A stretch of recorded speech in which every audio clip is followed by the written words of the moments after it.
Avant de poursuivre le débat avec nos invités de Paris, je vous laisse regarder ce sujet qui a été réalisé par Sofiane Baroudi, qui va nous rejoindre dans quelques moments après le départ de Faisal Matawi, qui est appelé à d'autres événements, sur justement l'élection française entre tension sociale et l'Ukraine. On regarde un sujet réalisé par Sofiane Baroudi.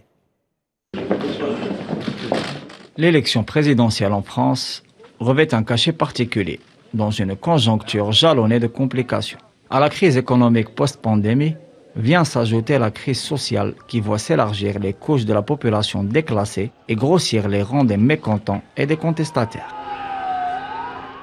La guerre en Ukraine, qui a fait entrer le vieux continent dans un conflit de haute intensité, pèse de tout son poids sur l'échéance électorale française. Certains candidats reprochent aux grands médias d'avoir étouffé la campagne électorale et d'avoir favorisé une couverture partielle du conflit ukrainien qui favoriserait de facto le président sortant. Boutcha, Kramatorsk, Mykolaïev ou encore Odessa s'imposent à l'antenne et occultent les enjeux électoraux cruciaux, absents des écrans.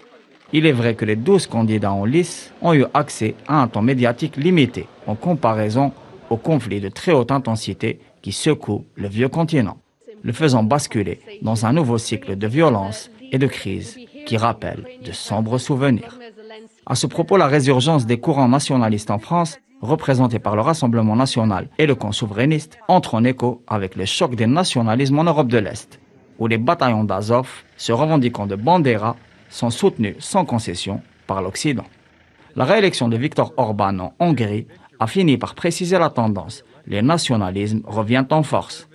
Les élections françaises sont aussi une épreuve de force dans une conjoncture marquée par le rétrécissement des libertés, la montée vertigineuse des discours racistes et par une panoplie de lois liberticides.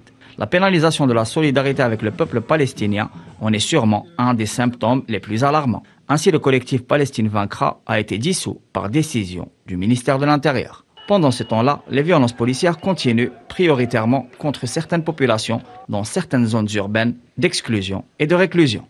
À ce propos, la mort du prisonnier corse Ivan Colonna n'en finit pas de faire flamber le front sur l'île de Beauté et de menacer le continent d'une effusion de colère. Enfin, ces élections présidentielles vont peut-être révéler le vrai visage de la démocratie à la française, qui croule sous le poids d'une 5e République vieillie, bâtie par l'occultation et le non-dit. Qui soit fait pour gouverner.